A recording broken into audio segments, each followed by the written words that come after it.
Thank you, sir. Bang, bang. Bang, bang, bang, bang, bang, bang, bang, bang, bang. Miami sounds like they're ready.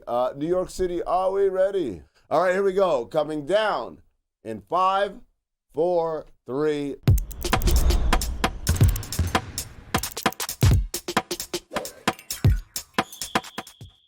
Welcome to Oddball. I'm Amin Elhassan.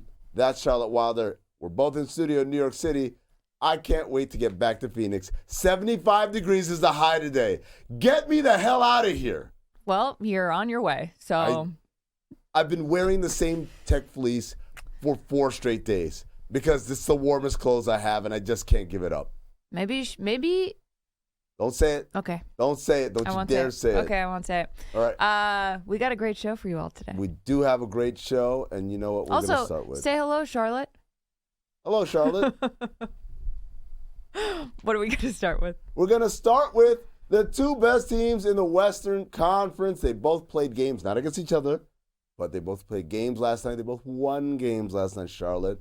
Of course, I'm not talking about Warriors or Lakers or whatever, like you people have been sleeping through the entire NBA season. Like, who are the best teams again? Oh, he's probably going to see the Nuggets. They won it last year. No!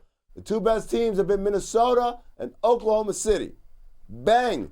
Minnesota last night beats Memphis 118-103.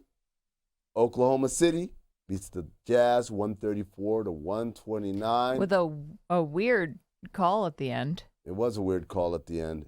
It was called a jump ball, and all of the Jazz were like, well, that was clearly off of the Thunder. And then they were like, well, we're not going to challenge it. Mark Daigneault, head coach of the Thunder, was like, you know what, we're going to challenge it. Yep. And you could see the players be like, I don't, should we? And it was indeed a Jazz ball. Yep. But they still didn't win. That's the way the cookie crumbles. But you know what happens, Charlotte? We always say shit happens to shitty teams. Oh, wow. It's weird. It doesn't matter. It's like bad teams find a way to lose. Not calling the Jazz a bad team. They've had a nice little reconnaissance. Renaissance. They've done a lot of recon work in the past. They have, and as a result, they've had a great renaissance. But we talk about the Thunder and the T-Wolves, right? Yes, sorry. So these 2 teams, Charlotte, why do you think they don't get enough attention / love / appreciation? Is it because we don't really believe?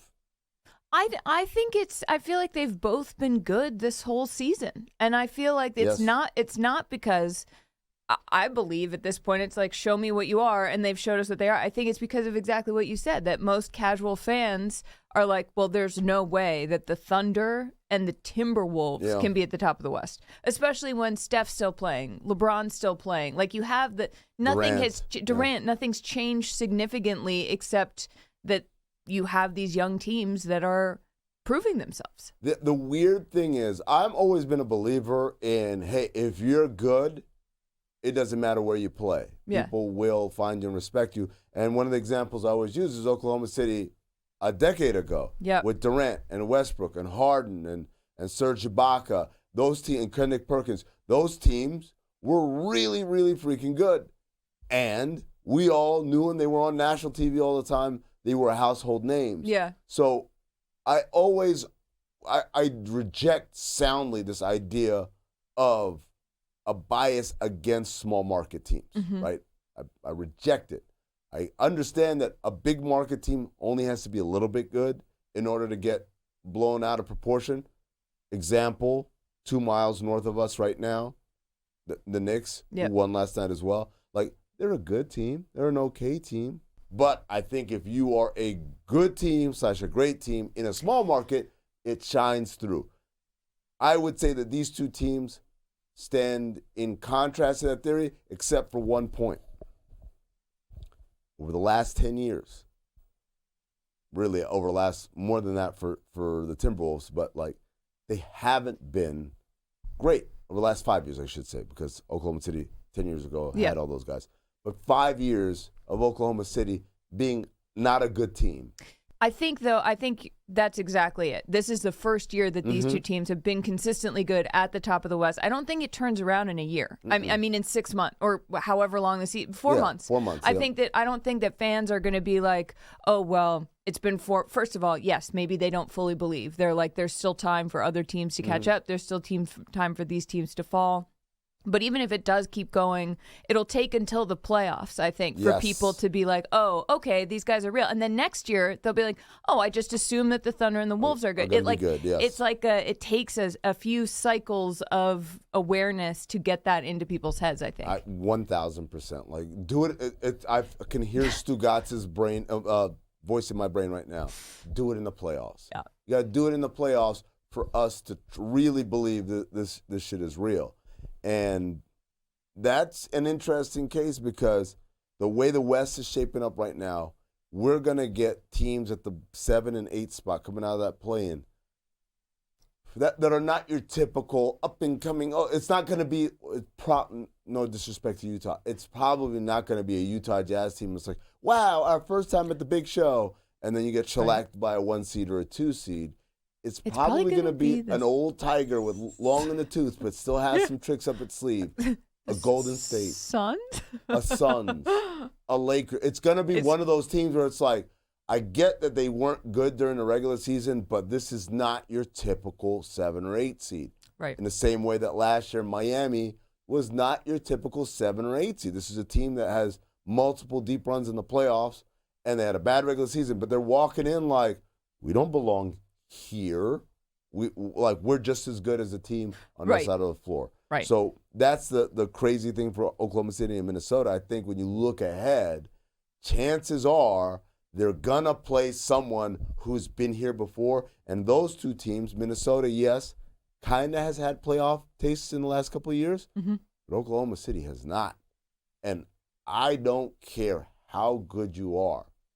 When it's your first time at the rodeo, that shit blows your mind. The story I always love to tell, Charlotte, when LeBron and Kevin Love and all those guys and they all end up in Cleveland that first year, that first game they're playing, I want to say Chicago, and the crowd is going nuts before the game, and Kyrie nudges Mike Miller and says, is this what the playoffs are like? Because Kyrie up to that point had never been in the playoffs. And Mike Miller looks at him like, no. This isn't even close. You think a bunch of screaming people, that's what the playoffs are? Like, no. It's the intensity that everybody's hyper-focused, that we got to make every possession perfect. That we're trying to have like maybe 4 or 5 bad possessions in a game, whereas in the regular season, you're just playing like, we threw it away that time. All right, we'll just next time down, we'll do it right. Right. Like, that mentality isn't there. That intensity, that pressure isn't there in the regular season. For these young guys in Oklahoma City specifically, to experience that for the first time against probably someone who has, whether it's Phoenix, Golden State, or the Lakers, all 3 teams have people like, yep, been there to the mountaintop, done it, won it, and by the way, I'm still goddamn good. Call me crazy. I think it's kind of more fun if you have the young team as the higher seed and these old tigers with long teeth coming in being like, let's see what we can do in the play-in. I like that flip dynamic. I like it too. You know what I don't like? What? This all-star voting. Look, you know what? I've got no evidence. I have no sources. Oh, no. I am merely a dog with a bone on this, ladies and gentlemen. What I held in my hand here are the latest voting returns, the final voting returns before we get these starters officially named in a week or so. Charlotte. Yes. In the Western Conference, your top 5 in the front court are LeBron James, Nikola Jokic, and Kevin Durant. Sounds about right. In the backcourt, you've got Luka Doncic and Steph Curry. Sounds about right. So that's your starting 5 for the West. I think those results will hold. I'm with you on that. In the East, Giannis, Joel Embiid, Jason Tatum in the front court. Sounds about right. In the backcourt, Tyrese Halliburton and Trae Young. Not surprising. Not surprising. And so you're saying, Amin, you just said the starting lineups. You're not surprised by any of it. Why Are you out here smelling bullshit? Here's why. We just got done talking about the two best teams in the Western Conference, right? Mm-hmm. Who's the best player on Oklahoma City? Chet Holmgren. No. Shai Gilgeous-Alexander. Thank you. I was like, what? Why would you say that? I'm doing a thing here. Shai Gilgeous-Alexander is third in guard voting. Not enough to start, but 2.3 million votes. Mm-hmm. Shai Gilgeous-Alexander, not only great player, but also Canadian. So it's a little bump, right, from the Great North, we're going to assume. Who's the best player for Minnesota? Anthony Edwards. Where is he? Can't crack 1 million votes? You're telling me this dude who dunks on people every night, who's averaging a zillion points a game, who's exciting and interesting and funny and has a signature shoe, and everyone talks about in basketball, relative unknown to these people, while, where is he? Tyrese Maxey gets 1 million, and I love Tyrese Maxey. Buddy, you're going to be an all-star. Don't get this wrong. You will be an all-star, for sure. But the fact that you have 1 million plus votes and somehow Anthony Edwards doesn't. I still feel like this is a people not being familiar with the Wolves being good over the past. It's a do it in the playoffs. Yeah. They haven't. Sure. You know what? Charlotte Wilder, ladies and gentlemen, has convinced me. You sold me. Right? And Tyrese he's been around. Has he been around longer? Maxey has not been around longer. He feels like it because he plays for the Sixers. Sure. Oh, you know what? Sure. Charlotte Wilder, ladies and gentlemen. I can't tell if you're bullshitting me right now. You have convinced me of that.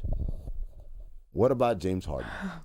I'm not going to be able to convince you of anything. There's when it comes no to James Harden. freaking way that this man can't walk through China without getting mobbed, and only has 72,000 votes.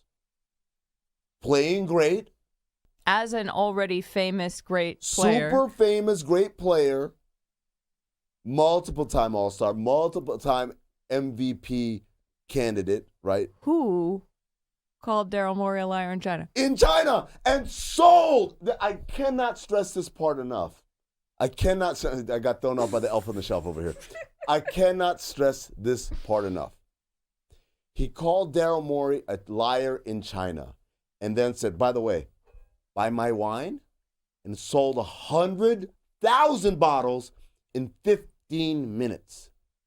15 minutes, he got people to get their wallets out and say, 1, 2, 3, 4, however many dollars each bottle of wine costs, or yuan, I guess it would be the currency. Sold them in 15 minutes. You're telling me in a month he's got 770,000 votes? Hot take.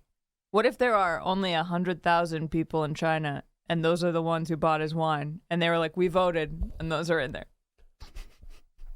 You know what? This is the beautiful thing about all-star voting, though. It's not like voting for the president. You don't go in and vote. You can vote early and often. They encourage it. They give you triple votes on many days. Every time I'm at a game, they're like, triple. They count triple today. Like, just today? Because every time I come in here, they're saying count triple. How, Charlotte? I don't know. I need someone to explain to me how Harden's popularity has dipped to 75% of Tyrese Maxey. You're telling me that he can't get enough votes to surpass Tyrese Maxey, who, again, I love you, Tyrese. You will be an all-star. I'm guaranteeing it. But you can walk down the street of many a major city in America and don't know who the fuck you are. James Harden can't even fart. People are like, ooh, the beard just cracked one. How? I need to see voting returns. I need to see by country, by continent. I need to see the league tell me, oh, he only got 14,000 votes from China. And then I need to know what's going on over there. Is NBA.com not available? Right? Because that's the voting mechanism. is it being throttled on their side, right? The NBA is like, hey, we want everyone to vote, but China kind of doesn't line. I need that explanation.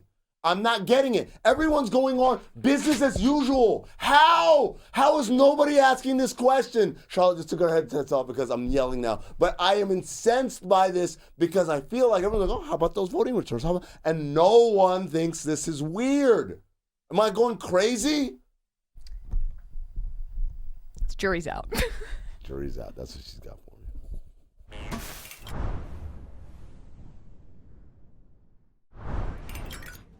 Dr. Elhassan, Dr. Wilder, you're needed in exam room 4. All right, Amin, we've got a busy day today. A few teams are coming in for their midseason checkup. I hope you've cleared your schedule. We have our first patient is a Los Angeles Laker. Also, excuse me, Dr. Elhassan. Thank you. My mistake. This is a professional work environment. Yeah, obviously. I did not go to 7 years of pretend medical school to be called Amin. And I did not get a fake PhD to do that to you, and for that, I'm sorry. Thank you. The Lakers.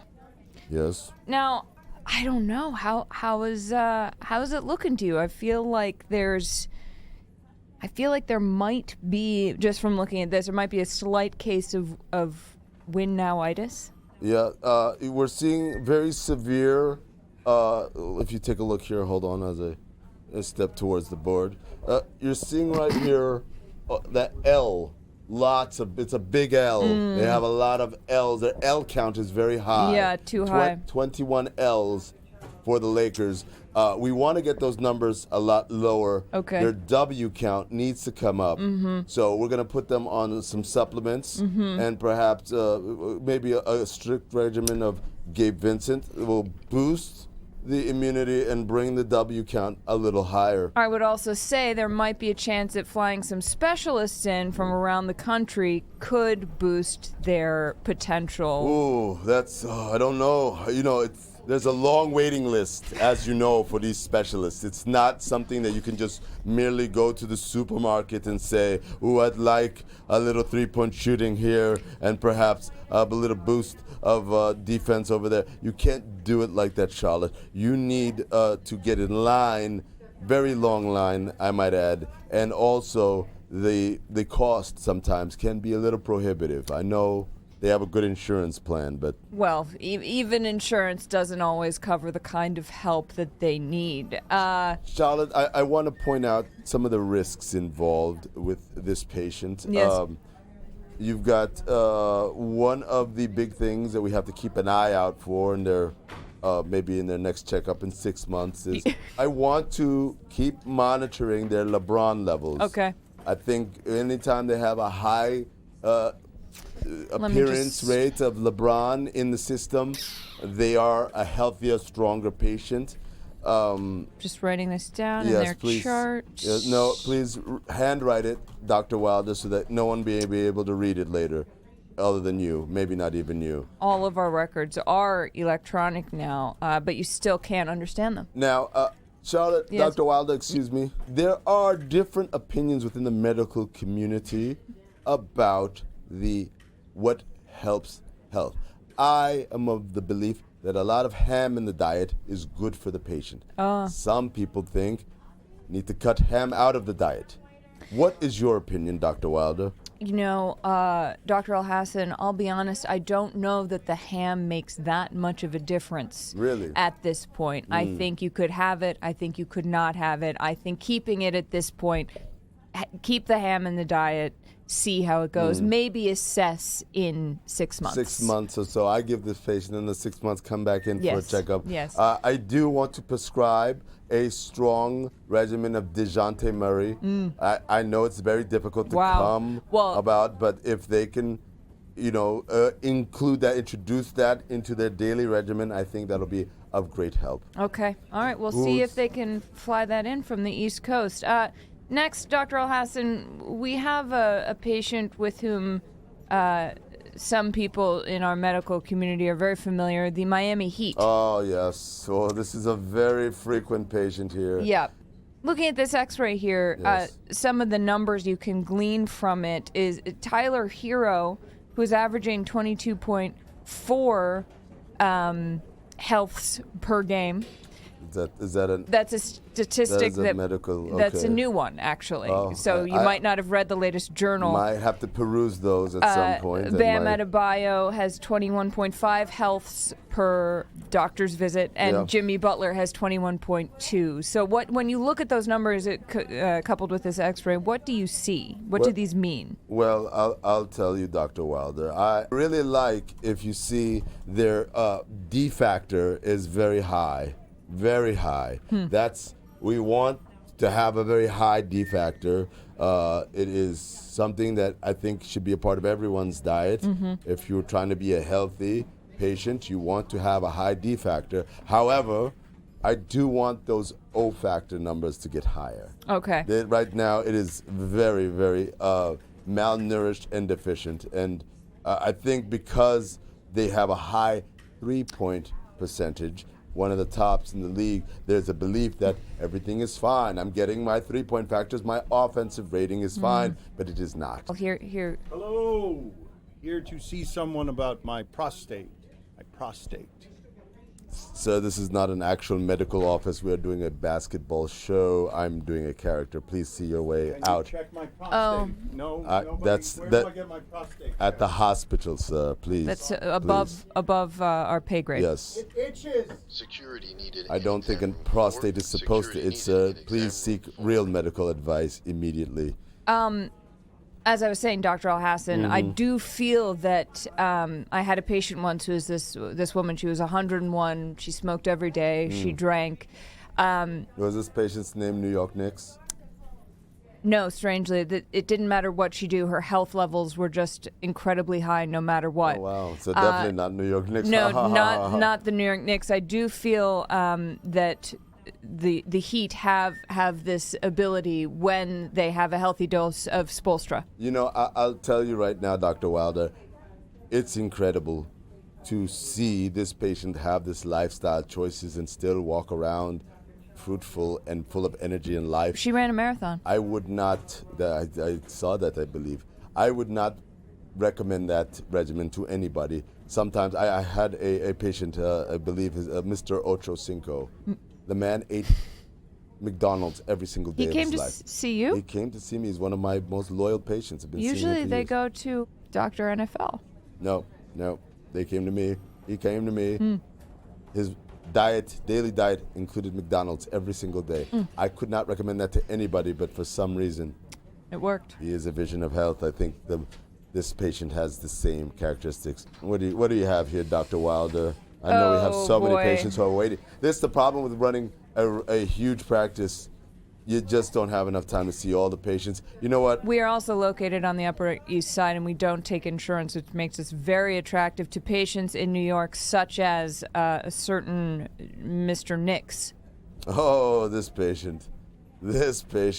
I've seen this one many a time. Always thinking full of vim and vigor, and they are the greatest, and oh, they feel awesome, and oh, we just beat the Hawks, and Trae Young, and all that.